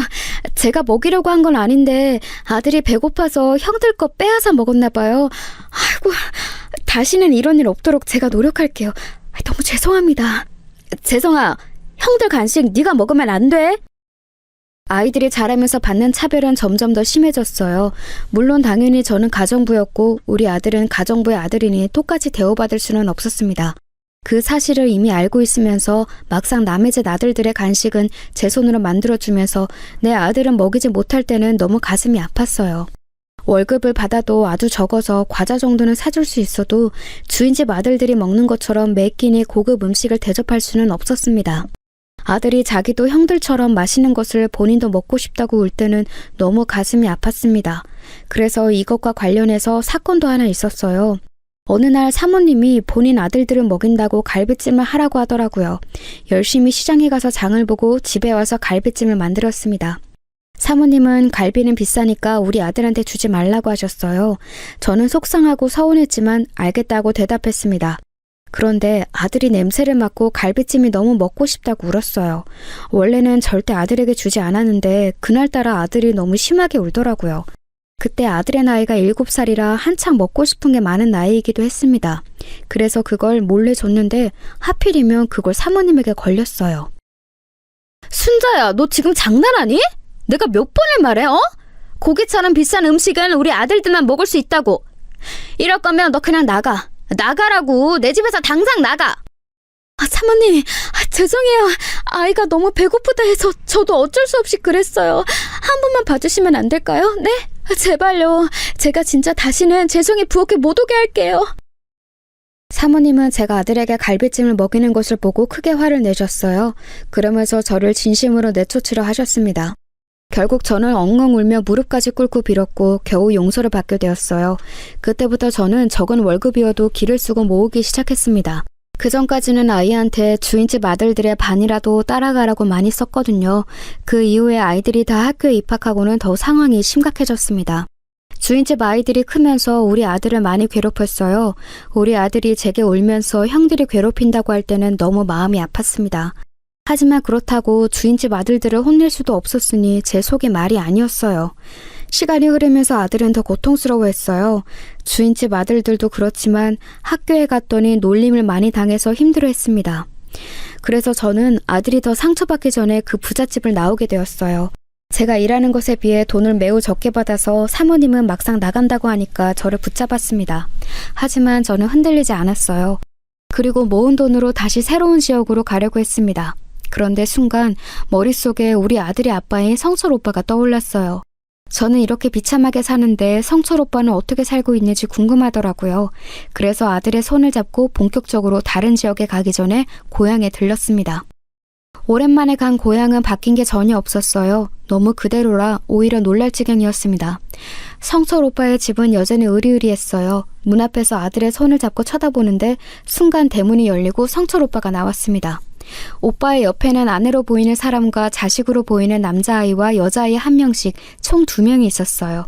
오빠는 너무나도 행복해 보이는 웃음을 짓고 있었습니다. 아내와 다정하게 차를 타고 이동하는 모습을 한참 동안 지켜봤어요. 아들이 옆에서 제게 누구냐고 물어도 저는 대답할 수가 없었습니다. 대신 속으로 반드시 성공해야겠다고 생각했어요. 임신하고 출산해서 아이가 10살이 될 때까지 겪은 일만 나열해도 이 정도였답니다. 물론 그때는 이후에 일어난 일이 더 파란만장할지는 전혀 예상하지 못했어요. 그렇게 성철 오빠가 너무 제 생각보다 잘 지내는 것을 두 눈으로 목격하고 바로 아들의 손을 잡고 고향을 떠났습니다. 오랜만에 간 고향이라 아는 분들과 인사라도 할까 했지만 일부러 그러지 않았어요. 나중에 성공하면 그때 당당하게 와야겠다고 생각했습니다. 그리고 저는 무작정 아들과 함께 서울로 올라왔어요. 서울에 있는 달동네에서도 가장 꼭대기에 있는 허름한 쪽방 하나를 얻었습니다. 그리고 바로 일자리를 알아보았어요. 가정부로 일하면 아들이 상처받으니까 제일 먼저 제외하고 구했습니다. 아들도 어느 정도 커서 식당에서 바로 일을 시작했어요. 마침 집 근처에 시장이 있었거든요. 그 시장에 국밥집이 있었는데 거기서 일하게 되었습니다. 국밥집이라 영업시간이 아침 새벽부터 시작했기 때문에 아들이 등교하기 전에 출근했어요. 쉬는 날은 오로지 일요일 하루였습니다. 저는 어차피 친정도 없었고 가족이라고는 아들뿐이라 괜찮았었어요. 아들과 오랜 시간을 보내지 못해 그게 아쉬울 뿐이었습니다. 재성이 어머님 오셨어요? 어쩜 재성이는 성실하고 착하고 공부까지 잘하는지 몰라요. 제가 가만히 보고만 있어도 뿌듯해요. 이대로만 간다면 분명히 좋은 결과를 받을 수 있을 거예요. 재성이는 운동도 잘해서 교우 관계도 아주 좋거든요. 어머님이 참 뿌듯하시겠어요. 사정을 들어보니까 아빠가 없다는데 어떻게 이렇게 올바르게 키우셨어요? 저는 우리 아들에게 해준 것이 아무것도 없어요. 재성이는 진짜 자기 혼자 컸어요. 공부를 잘한다고 하니까 저는 그게 더 놀라워요. 선생님이 잘 지도해 주신 덕분이죠. 우리 재성이 좋게 봐주셔서 감사합니다. 저는 새벽부터 새벽까지 집에서 보다 가게에서 더 많은 시간을 보냈어요. 그래서 아들에게 아직도 미안한 게 공부 관련해서 전혀 도움을 준 적이 없습니다. 남들은 다 받는다던 과외도 돈이 없어 해주지 못했어요. 그 흔한 보습학원도 보낼 돈이 없었습니다. 당장 월세와 식비를 지출하면 남는 돈이 별로 없었거든요. 이런 상황에서도 아들은 혼자 공부를 열심히 했습니다. 학부모 상담하러 학교에 가면 선생님들이 늘 좋은 말씀을 해주셨어요. 학창시절에 한 번도 아들 때문에 속을 썩인 적이 없답니다. 늘 가면 기분 좋은 맘만 들어서 상담이 오히려 기다려질 정도였어요. 아들은 이렇게 제 속을 썩이지 않고 대학을 가게 되었습니다. 우리 집 형편이 안 좋아서 등록금이 진짜 걱정됐는데 다행히 아들은 장학금을 받고 대학에 가게 되었어요. 기특한 아들은 대학에 가서 본인이 과외로 돈을 벌며 생활비를 보태주었습니다. 저는 아들에게 해준 것도 없는데 아들이 저한테 용돈을 주니까 너무 미안했어요. 항상 미안하다고 했더니 아들은 그럴 때마다 웃으면서 본인 키우느라 고생했다고 하더라고요. 아들은 법학과에 진학해서 변호사가 되는 것이 꿈이었습니다. 저는 아버지도 없이 본인의 존재를 부정당하며 자란 아들이 안쓰러웠어요. 물론 아들은 자세한 상황은 알지 못합니다. 제가 아들이 아빠에 관해 물으면 한 번도 얘기를 꺼낸 적이 없어요. 아빠 없이 자라면서 어릴 때는 남의 집에서 살게 시켜 미안하고 또 미안했습니다. 그런데 아들은 한 번도 저를 원망한 적이 없어요. 아들이 변호사가 되기 위해 군대를 다녀오고 본격적으로 공부할 때 옆에 여자친구가 있었습니다. 그 친구는 우리 아들이 군대에 갔을 때도 기다려준 친구였어요. 저도 자연스럽게 알게 되었는데 텔레비전에 나오는 연예인들처럼 예쁜 여자였습니다. 우리 아들하고 만나는 게 어찌나 보기 좋았는지 몰라요. 그리고 아들이 변호사를 준비하며 공부할 때도 옆에서 얼마나 지극정성으로 해줬는지 모릅니다. 저는 일하느라 바빠서 아들이 공부하는 것을 알면서도 제대로 챙겨주지 못했거든요. 그런데 그 여자친구는 우리 아들을 따라다니며 맛있는 도시락도 싸주고 심지어 옷까지 사입혔어요. 하고 다니는 거나 아들을 통해 들은 얘기로는 여자친구가 꽤 사는 집안의 딸인 것 같았습니다. 그렇게 아들은 몇 년의 공부 끝에 결국 변호사가 되었어요. 엄마, 나 변호사 됐으니까 이제 결혼할래요. 나 군대 갔을 때부터 기다려줬던 주연이랑 평생을 함께하고 싶어요. 엄마도 몇 번 봐서 알 텐데 예쁘고 착하잖아요. 이런 여자라면 나 평생 행복하게 살 수 있을 것 같아요. 그래? 엄마는 너무 좋아. 다만 우리 집이 형편이 안 좋아서 너희 결혼하는데 많은 돈을 주지 못해서 그게 너무 미안하다. 주연이 집에서는 뭐래? 괜찮다고 하셨어? 엄마는 언제든지 환영이야. 사실 주연이네 집이 되게 잘 살잖아요. 부모님이 교수라서 돈이 부족한 집은 절대 아니에요. 그런데 제 사정을 듣더니 어려운 환경에서 열심히 살았다고 오히려 좋으시대요. 결혼 관련해서 드는 비용은 다 본인들이 알아서 하신다고 하셨어요. 엄마는 걱정하지 마세요. 아들은 변호사가 되고 바로 만나던 여자친구와 결혼을 준비하게 되었어요. 저도 이미 몇 번 봐서 아는데 참 착하고 예의 바른 아가씨였거든요. 그런데 여러분도 아시겠지만 결혼은 사랑으로 되는 게 아니잖아요. 아들이 아무리 직업이 변호사라도 제가 전혀 능력이 없으니 현실적으로 걱정을 많이 했습니다. 저도 이런 경우를 대비해서 돈을 모으긴 했는데 턱없이 부족했거든요. 그런데 그런 걱정은 사돈을 뵙고 사라지게 되었습니다. 상견례 때는 너무 긴장해서 속이 울렁거릴 정도였어요. 저는 제가 결혼식도 올리지 못하고 아들을 낳아서 상견례 자체를 해본 적이 없잖아요. 친정 부모님도 안 계셔서 오로지 가족은 우리 아들뿐이었어요. 형제가 있는 것도 아니었고 고향에서 떠나서 지역을 여러 번 옮겨서 아는 사람도 없었죠. 반면 사돈은 두 분이 다 대학 교수였습니다. 어쩐지 아들의 여자친구를 보면 자라면서 고민을 전혀 해본 적이 없어 보였어요. 해맑고 사랑받고 자란 게 눈에 띄는 친구였습니다. 아무튼 그렇게 상견례를 하러 갔는데 저는 초라해 보일까봐 걱정을 많이 했었어요. 아들이 그걸 알고 저를 백화점에 데려가서 머리부터 발끝까지 꾸며줬는데도 스스로가 작아 보이더라고요. 그런데 다행히 사돈께서 저를 너무 환영해 주셨습니다. 우리 아들 칭찬을 계속해서 하더라고요. 저는 아들에게 해준 것도 없는데 학창시절 선생님들부터 사돈까지 다 제가 잘 키웠다고 해주셔서 얼마나 황송했는지 모릅니다. 결혼식에 들어가는 비용이나 신혼집은 본인들이 알아서 하겠다고 저한테 신경 쓰지 말라고 하는 모습을 보고 참 감사했어요. 필요 없는 예단이나 예물을 생략하고 그렇게 결혼식을 올리게 되었습니다. 저는 아들이 결혼하면 평생 이제 걱정을 안 할 줄 알았어요.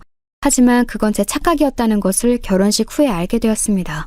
아들 부부는 신혼여행을 다녀와서 저를 바로 보러 왔어요. 며느리는 어찌나 삭삭한지 저를 위한 가방을 사왔다고 주더라고요. 어차피 들고 갈 곳도 전혀 없는데 마음이 너무 예뻤습니다. 결혼하고 며느리는 집에서 학생들을 가르쳤어요. 전공이 바이올린이었는데 저도 연주를 들어봤더니 너무 훌륭했습니다.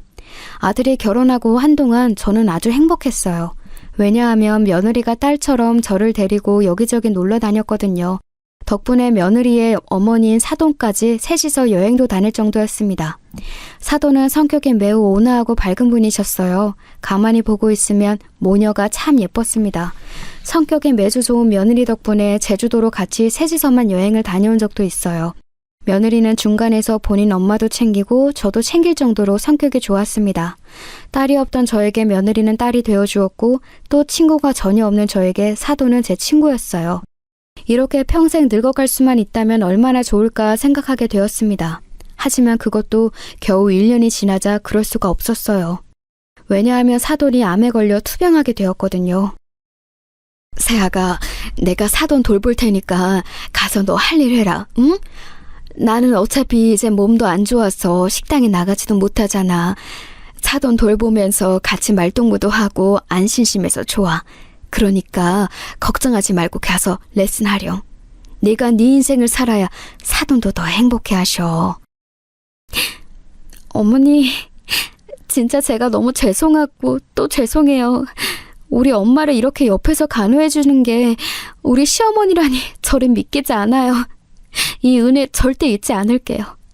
우리 엄마 잘 부탁드려요. 이따 저녁에 남편하고 다시 들릴게요. 사돈은 갑작스럽게 쓰러져서 병원에 갔더니 위암이라는 소리를 들었어요. 그리고 점점 상태가 안 좋아지면서 투병 생활을 시작하게 되었습니다. 저는 그때 평생 일해서 몸이 좋지 않았거든요. 그래서 식당 일도 관두고 집에서 할 일이 없으니 사돈 병간호를 자처했습니다. 며느리는 제가 사돈을 간호하자 고마워했어요. 사돈도 아픈 와중에 저에게 고맙다고 계속 말씀하셨습니다. 병간호라는 게 쉬운 일은 전혀 아니지만 그래도 저는 힘들지 않았어요. 워낙 인품이 좋은 사람이라 옆에서 말동무만 해도 시간 가는 줄 몰랐거든요. 그렇게 3년의 투병 끝에 사돈은 하늘로 가게 되었습니다. 그때 며느리가 너무 많이 슬퍼했어요. 저는 평생 엄마랑 아빠가 없어서 며느리의 마음을 다 이해하지는 못했습니다.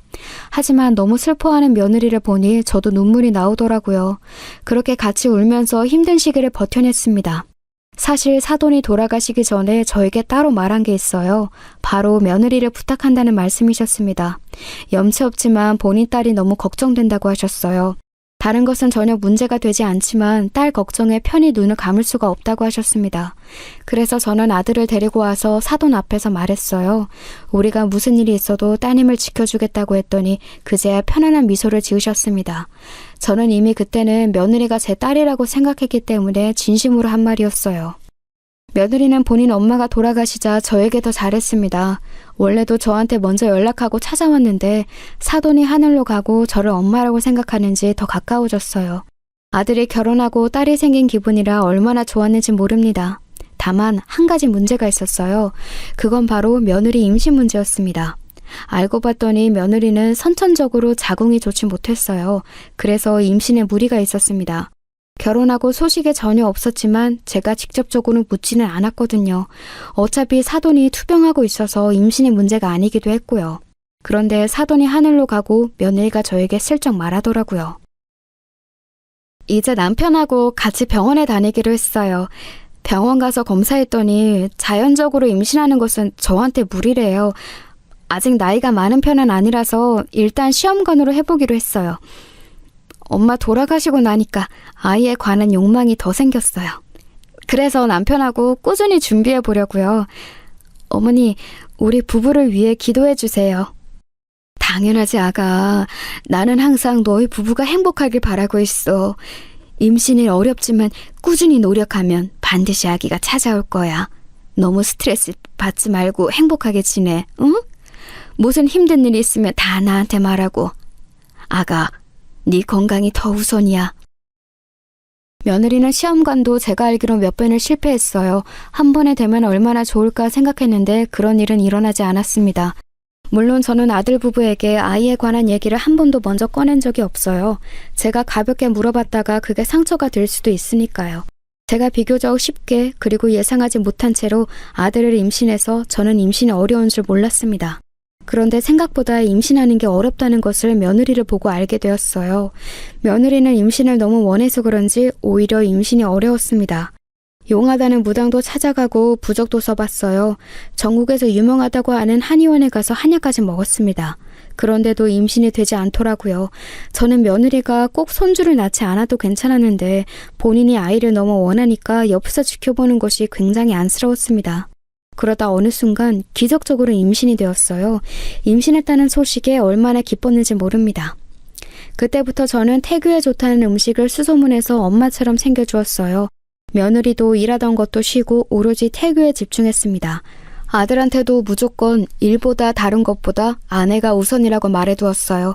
그렇게 온 가족이 아이 태교에 집중했는데 원래 임신은 초기가 제일 위험한 거 아시나요? 며느리는 갑작스럽게 유산을 하게 되었습니다.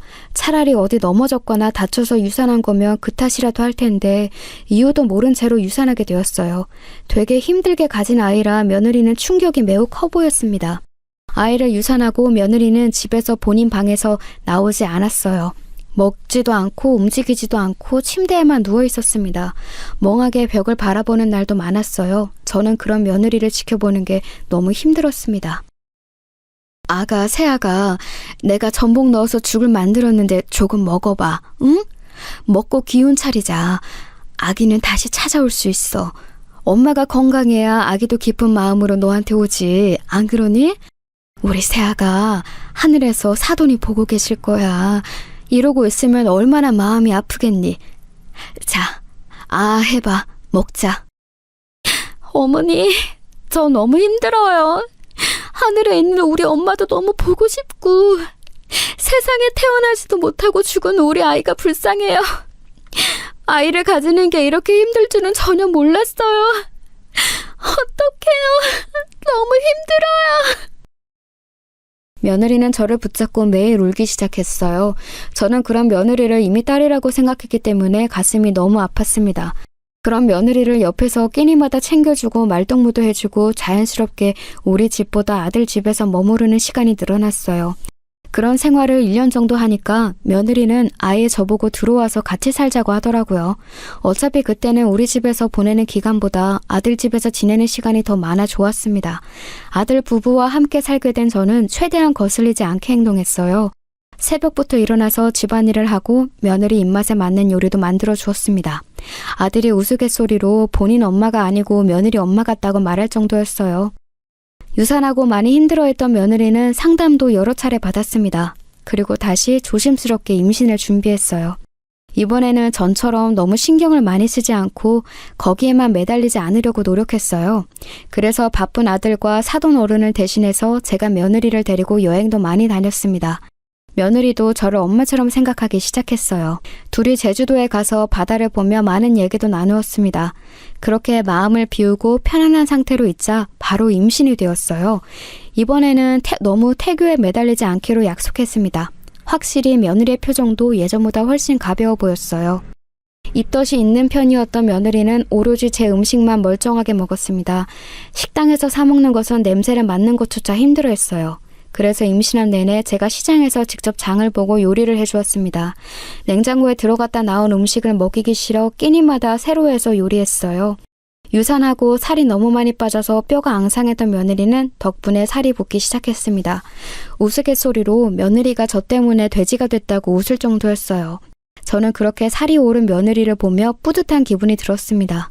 진짜 이때는 우리 아들보다 며느리에게 신경을 썼어요. 돌아가신 사돈에게도 떳떳하게 말할 수 있을 지경이었습니다. 어머니, 아들이에요. 저는 성별은 아무 상관이 없지만 아빠가 아들이라고 하니까 좋아하셨어요. 힘들게 가진 아이라 너무 애틋해요. 하늘에 있는 우리 엄마도 좋아하시겠죠? 아들을 낳고 나니까 진정한 어른이 된 기분이에요.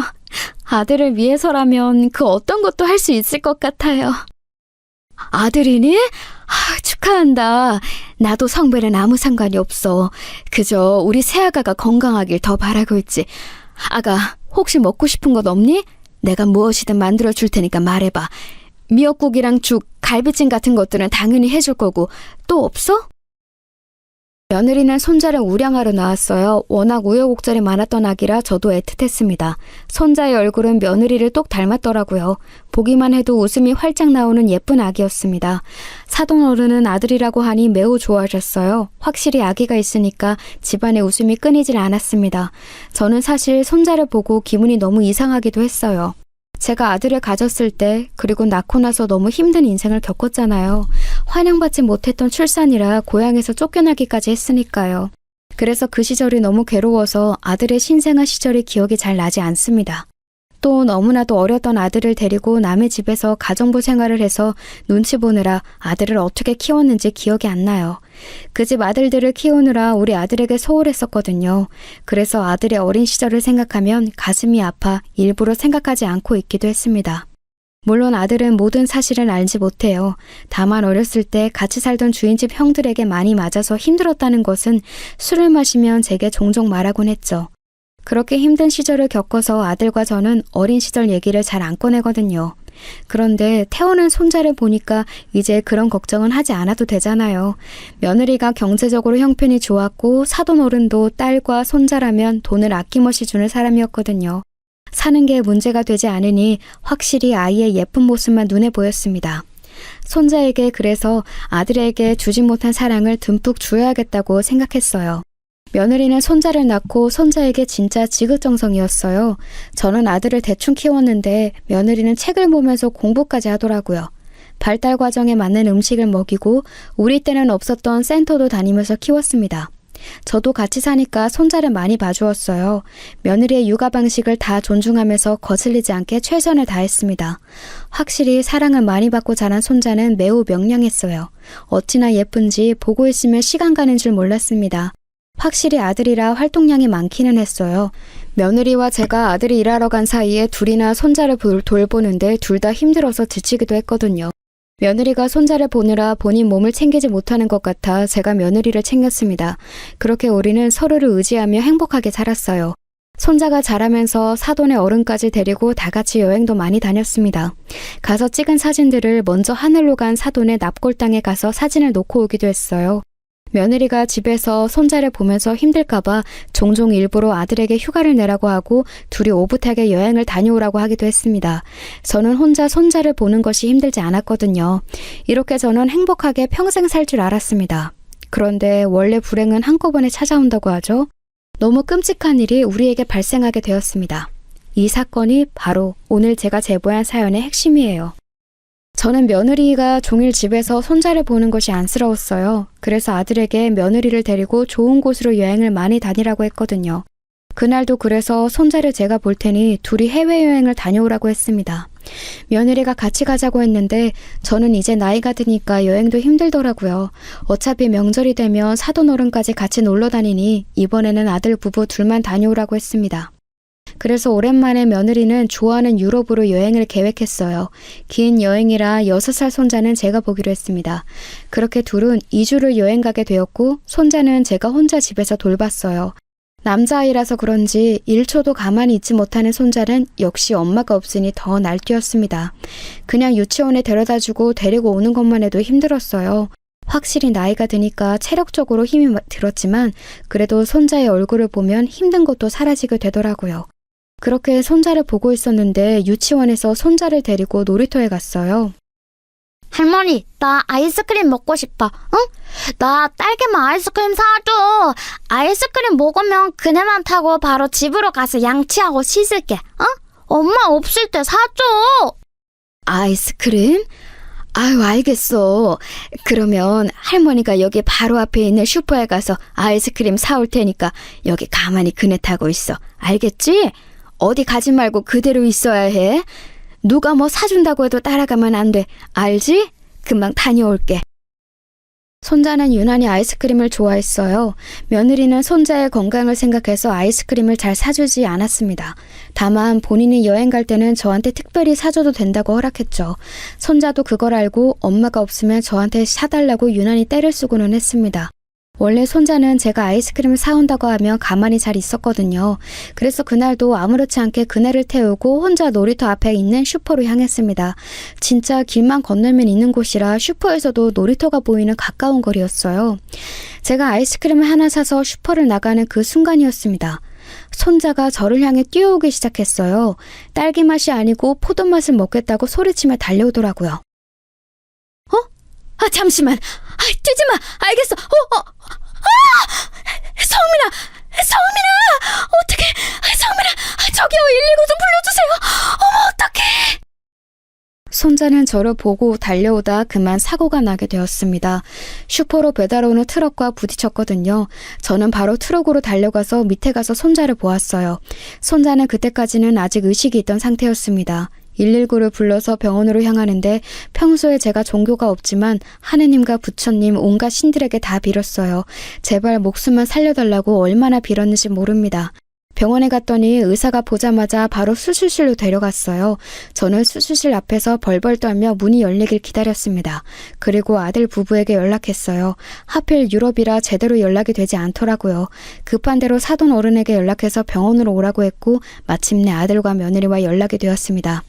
나중에 아들에게 듣기로 며느리가 손자 소식을 듣고 거기서 정신을 잃고 쓰러졌다고 하더라고요. 바로 비행기표를 끊어 한국으로 오는 아들 부부의 연락을 들었어요. 현실이 믿기지 않아 눈물도 나오지 않았습니다. 손자는 수술이 매우 길었어요. 수술실 앞에서 사돈 어른하고 둘이 초조하게 문이 열리기를 기다렸습니다. 그리고 아들 부부가 도착하기 전에 수술이 끝났고 의사가 나와 말했어요. 죄송합니다. 환자가 너무 어려서 수술을 견디지 못했어요. 이대로 더 수술을 진행하면 아이에게 못할 짓인 것 같습니다. 본인이 너무 힘들어요. 이만 보내주는 게 맞는 것 같아요. 지금 의식도 없습니다. 사돈 어른은 저 소리를 듣고 그 자리에서 풀썩 주저앉으셨어요. 그러더니 목 놓아 울기 시작했습니다. 사돈 어른이 우는 것을 저는 그때 처음이자 마지막으로 보았어요. 그렇게 아들 부부가 도착했을 때는 이미 손자는 하늘로 간 뒤였습니다. 공항에서 바로 달려온 며느리는 얼굴이 눈물로 뒤덮여 있었어요. 죽은 손자를 붙들고 며느리는 한참 울었습니다. 듣기가 너무 힘들 지경이었어요. 아들도 오열하고 다들 우는데 저만 눈물이 나오지 않았습니다. 죄책감이 들어서 울면 안 될 것 같았거든요. 그렇게 장례식을 하는데 현실이 믿기지 않고 꿈 같았습니다. 며느리는 장례를 치르는 동안 몇 번을 쓰러졌어요. 목 놓아 울다 지쳐 쓰러지는 것을 반복했습니다. 장례가 끝나고 집에 와서 며느리는 침대에 누워 아무것도 하지 않았어요. 그런 며느리가 걱정되어 죽을 끓여갔더니 죽그릇을 던지더라고요.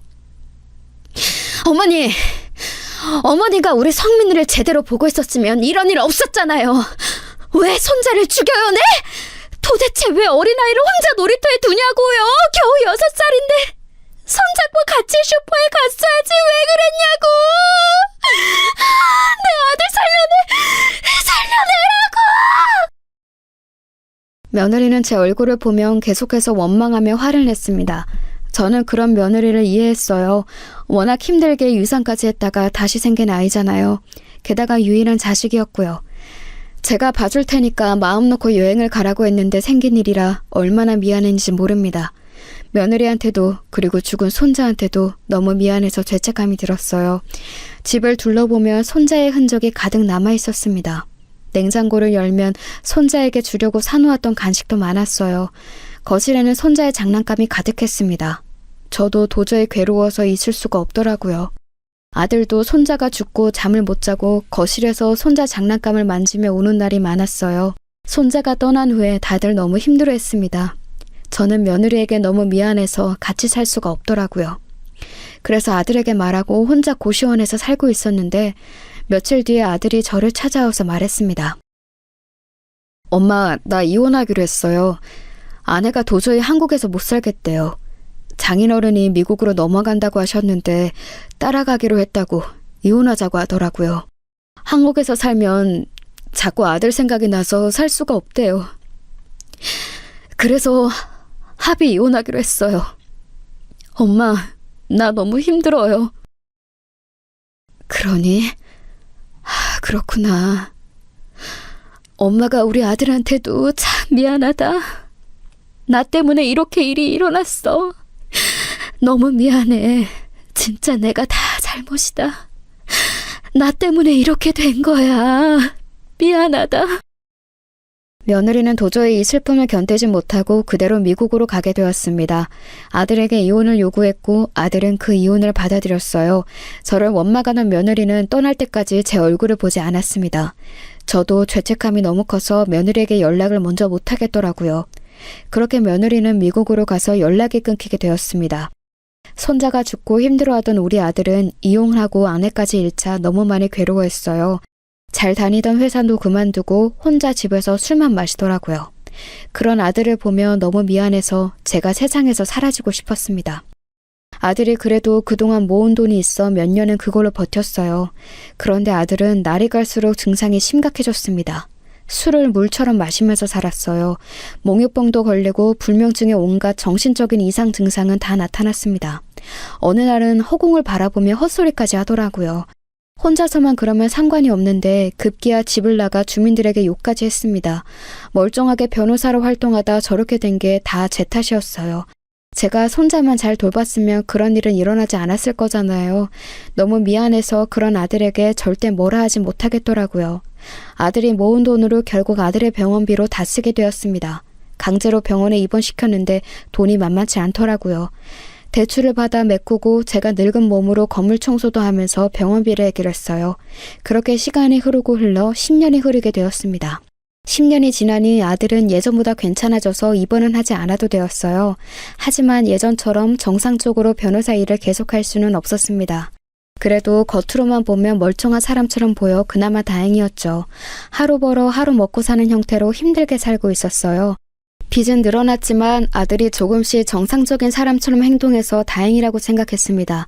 물론 사는 게 쉽지는 않았어요. 배가 고파도 먹고 싶은 것을 다 먹을 수는 없었습니다. 며느리와 살던 집은 며느리 명의라 아들과 작은 원룸에서 둘이 살았어요. 그러던 어느 날이었습니다. 우리 집 앞에 어떤 택배가 와 있었어요. 시킨 게 없는데 택배가 와서 의아했는데 제 앞으로 온 택배더라고요. 그리고 그 택배를 열고 저는 너무 놀라 아무 말도 할 수가 없었습니다. 택배 안에 뭐가 있었는지 아세요? 바로 제가 손자를 키우면서 쓴 육아 일기장이 있었어요. 손자가 태어나고 저는 아들을 다시 키우는 기분이 들었다고 했잖아요. 제가 해줄 수 있는 것은 딱히 없어서 흘러가는 시간이 아까워서 매일 일기를 썼습니다. 아기가 자라면서 일부러 사진을 많이 찍었는데 그걸 다 기록했거든요. 며느리는 그런 손재주가 없다면서 제가 쓴 육아일기를 참 많이 좋아했어요. 손자가 죽고 당연히 유품 정리할 때 버린 줄 알았는데 그게 택배로 온 거였습니다. 그렇다면 이 택배는 며느리가 보낸 거잖아요? 자세히 보니 편지가 하나 있더라고요. 어머님, 저 며느리예요. 그동안 잘 지내셨어요? 세월이 흘러 10년이 지났네요. 너무 괴롭고 힘들어서 도망치듯 미국으로 와서 지냈어요. 처음에는 한국을 떠나면 모든 것이 괜찮아질 줄 알았는데 그렇지 않더라고요. 와서 새로운 사람을 만나려고 해도 쉽지 않았습니다. 그리고 그동안 제 인생을 돌이켜봤는데 어머님이 저한테 베푼 사랑이 얼마나 위대했던 것인지 깨닫게 되었어요. 사실 얼마 전에 우리 아버지가 하늘로 가셨어요. 아버지까지 떠나보내니까 어머님 생각이 그렇게 나더라고요. 그래서 다 정리하고 한국으로 가려고 해요. 힘들 때마다 육아 일기장을 보면서 버텼어요. 어머님, 저 다시 받아주세요. 그럼 한국에서 봬요. 며느리의 편지를 보고 저는 엉엉 울었습니다. 손자가 죽었을 때는 현실이 믿기지 않아 눈물이 나오지 않았거든요. 그런데 며느리의 편지를 보고 너무 반가워서 눈물이 나왔어요. 그리고 며느리는 진짜 얼마 후에 한국으로 왔습니다. 공항에서 귀국한 며느리를 보는데 10년이 흘러도 그대로더라고요. 둘이 부둥켜 안고 얼마나 울었는지 모릅니다. 며느리가 한국에 오고 저에게 많은 변화가 생겼어요. 사돈 어른의 막대한 재산을 물려받은 며느리는 바로 우리와 함께 살기 시작했습니다. 아들도 며느리가 한국에 오자 갑자기 상태가 괜찮아졌어요. 술도 더 안 마시고 잠도 잘 자는 모습을 보고 며느리에게 고마웠어요. 10년 동안 미국에서 혼자 생각했어요. 어머님이 우리 엄마 병간에 해줬던 거랑 우리 아들 얼마나 사랑으로 돌봐주셨는지 누구보다 제가 더 잘 알아요. 아들이 죽고 제정신이 아니라 어머님께 원망했던 제 자신이 부끄러웠어요. 우리 남은 인생은 서로 의지하며 살아요. 내 부주의로 사고가 발생해서 얼마나 미안했는지 몰라. 그렇게 손자를 보내고 나도 죄책감에 사는 게 너무 힘들더라. 나는 이미 너를 내 딸이라고 생각해. 이제 우리 행복하게 살자. 며느리 덕분에 가난에서 탈출해서 빚도 다 갚고 지금은 행복하게 살고 있답니다. 아들하고 며느리는 다시 재혼하는 절차를 밟지는 않았지만 같은 집에서 예전처럼 부부관계로 살고 있어요. 아들은 상태가 점점 괜찮아져서 이제는 정상인으로 보여요. 곧 있으면 다시 복귀해서 일도 할 수 있을 것 같습니다. 여러분, 우리 셋은 평생 이렇게 서로 의지하며 살려고 합니다. 사실 저는 손주 생각이 계속 나서 입양 얘기도 나왔는데 그냥 마음을 접었어요. 우리끼리 사는 게 더 좋을 것 같거든요. 며느리와 내일은 미리 가신 사돈 부부와 손자에게 가보려고 해요. 하늘에서 우리를 지켜보고 있을 거라고 믿습니다. 여기까지가 제 사연인데 여러분 어떻게 들으셨나요? 제 얘기 들어주셔서 진심으로 감사합니다.